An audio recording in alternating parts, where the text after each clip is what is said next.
बिस्मिल्लाह अर्रहमान अर्रहीम। अस्सलामु अलैकुम नाजरीन, सऊदी अरब दुनिया की वो वाहिद ममलिकत है जिसका नाम किसी खानदान के नाम पर रखा गया। सऊदी अरब पर फरमा रवा खानदान आले सऊद का पस मंजर क्या है? इस खानदान के आबा व अजदाद कौन हैं?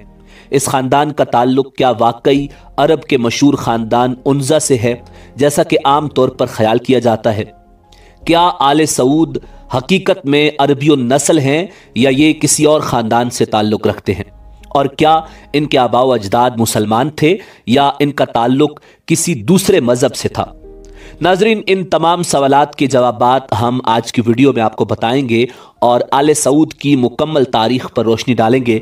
मगर वीडियो में आगे बढ़ने से पहले अगर आप हमारे चैनल पर नए हैं तो बराए मेहरबानी हमारा चैनल info@adil सब्सक्राइब करें, जहां आपको बिलखुसूस इस्लामिक हिस्ट्री और बिलुमूम दुनिया भर की मुनफरिद मालूमात पर मबनी वीडियोज़ मिलती रहेंगी। नाजरीन, साल 851 हिजरी में कबीला उन्जा की एक शाख आले मसालिख से ताल्लुक़ रखने वाले कुछ अफराद ने एक तिजारती कारवां तश्कील दिया जिसका मकसद इराक से ग़िज़ाई अजनास खरीद कर उन्हें नजद लाना था। उस काफ़िले का सालार सामी बिन मसलूल था। जब उस काफ़िले का गुज़र बसरा के बाजार से हुआ तो काफ़िले के कुछ लोगों ने अशियाए खुर्दोनोश खरीदने के लिए बसरा के बाजार का रुख किया और वहां वो एक ताजिर के पास पहुंचे तो वो ताजिर यहूदी था।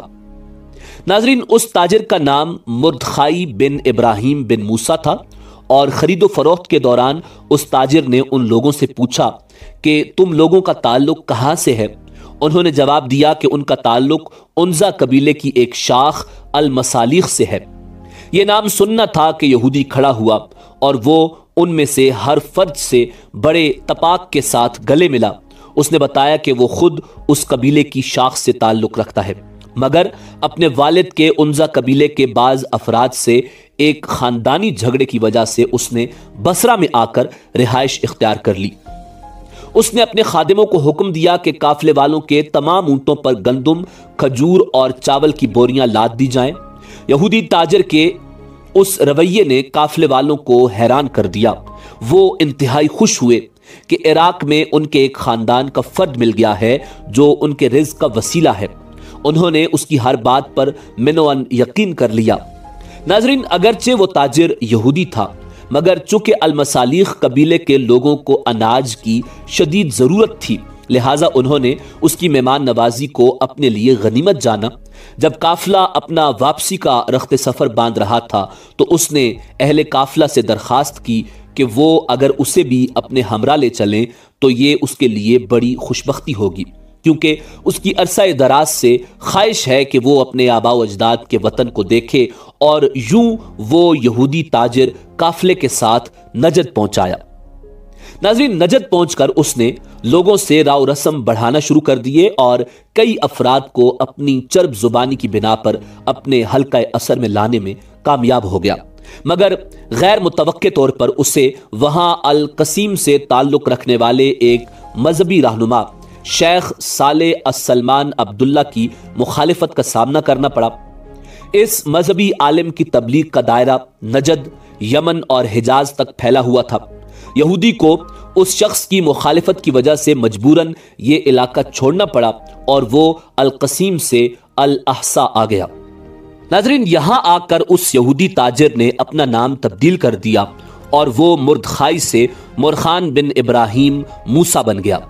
फिर वो यहां से अल कतीफ के करीब एक इलाका दरिया में क़याम पजीर हो गया। यहां उसने मकामी बाशिंदों में अपना असर रसूख बढ़ाने के लिए एक मन घड़त कहानी का सहारा लिया। कहानी ये थी कि रसूलुल्लाह सल्लल्लाहु अलैहि वसल्लम के ज़माने में मुसलमानों और कुफ़ार के माबैन लड़ी जाने वाली जंग ओहद में एक काफिर के हाथ रसूल पाक सल्लल्लाहु अलैहि वसल्लम की ढाल लग गई। उस काफिर ने यह ढाल बनु कनीका के हाथ फरोख्त कर दी। बनु कनीका ने उसे एक बेशबा खजाना समझते हुए अपने पास महफूज रखा और वो ढाल मेरे पास है। यहूदी ताजिर ने उस इलाके के बद्दुओं के दरमियान इस तरह की कहानियां फैलाना शुरू कर दी ان من گھڑت کہانیوں کے ذریعے وہ یہ ثابت کرنا چاہتا تھا کہ عربوں میں یہودی قبائل کا کتنا اثر ہے اور وہ کس قدر لائق احترام ہے۔ اس نے اس طریقے سے عرب دیہاتیوں، خانہ بدوشوں، بدو قبائل اور سادہ لو افراد میں اپنا ایک مقام و مرتبہ بنا لیا۔ آخر اس نے ارادہ کر لیا کہ وہ مستقل طور پر القطیف کے قریب دریا قصبے میں قیام کرے گا اور اسے اپنی سرگرمیوں کا مرکز بنائے گا۔ ناظرین، اس کا خیال تھا کہ یہ علاقہ عرب میں بڑی یہودی سلطنت کے قیام کے لیے راہ ہموار کرے گا۔ اپنے ان مقاصد کی تکمیل کے لیے اس نے عرب کے صحرائی بدوؤں سے روابط شروع کر دیے۔ اس نے اپنے آپ کو ان لوگوں کا ملک یعنی بادشاہ کہلوانا شروع کر دیا۔ ناظرین، اس موقع پر دو قبائل، قبیلہ اجمان اور قبیلہ بنو خالد، اس یہودی کی اصلیت کو جان گئے اور فیصلہ کیا کہ اس فتنے کو یہیں ختم کر دیا جائے۔ دونوں قبائل نے باہم اس کے مرکز دریا پر حملہ کر دیا اور اس قصبے کی اینٹ سے اینٹ بجا کر رکھ دی، جبکہ مردخائی جان بچا کر بھاگ گیا۔ ناظرین، العارض کے نزدیک المالی بید غصیبہ کے نام سے ایک فارم میں اس نے پناہ لے لی۔ یہی العارض آج ریاض کے نام سے جانا جاتا ہے، جو سعودی عرب کا دارالخلافہ ہے۔ مردخائی نے اس فارم کے مالک، جو بہت بڑا زمیندار تھا، سے درخواست کی کہ وہ اسے پناہ دے۔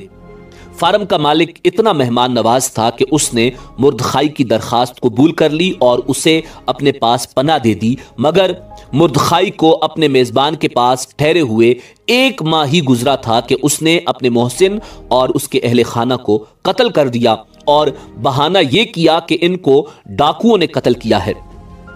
اس کے ساتھ اس نے یہ دعویٰ بھی کر دیا کہ اس افسوسناک واقعہ سے قبل اس نے اس زمیندار سے اس کی تمام جائیداد خرید لی تھی، لہٰذا اب اس کا حق بنتا ہے کہ وہ یہاں ایک بڑے زمیندار کی حیثیت سے رہے۔ ناظرین، مردخائی نے اس جگہ پر قبضہ جما لینے کے بعد اس جگہ کا نام تبدیل کر کے اپنے پرانے کھوئے ہوئے علاقے کے نام پر آل دریا رکھا اور اس غصب شدہ زمین پر فوراً ہی ایک بڑا مہمان خانہ تعمیر کروایا، جس کا نام اس نے مضافہ رکھا۔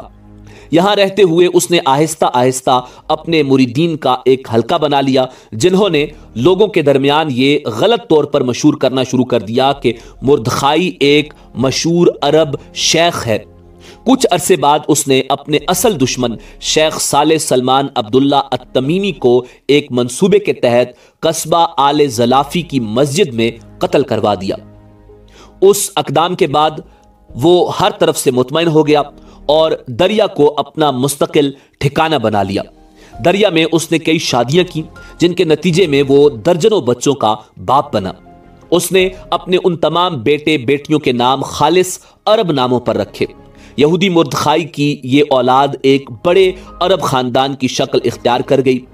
اس خاندان کے لوگوں نے مردخائی کے نقش قدم پر چلتے ہوئے غیر قانونی طریقوں سے لوگوں کی زمینیں ہتھیانا شروع کر دیں اور ان کے فارموں پر قبضہ کرنا شروع کر دیا۔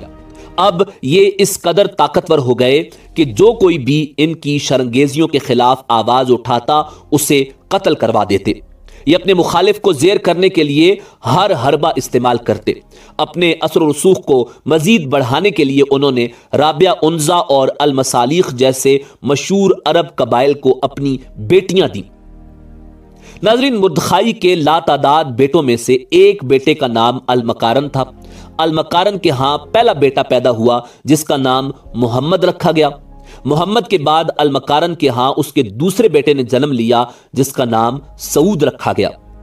یہودی مردخائی کے اسی بیٹے کی نسل بعد میں آل سعود کہلائی۔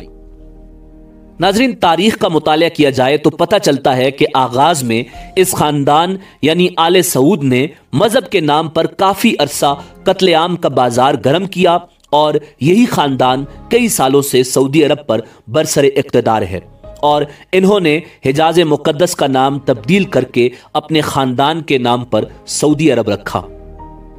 ناظرین، اسی امید کے ساتھ اجازت دیجیے کہ آپ کو ہماری ویڈیو پسند آئی ہوگی۔ ملتے ہیں بہت جلد ایک نئی تاریخی، تحقیقی اور معلوماتی ویڈیو کے ساتھ۔ دیکھتے رہیے info@adil۔ اللہ رب العزت آپ کا حامی و ناصر ہو۔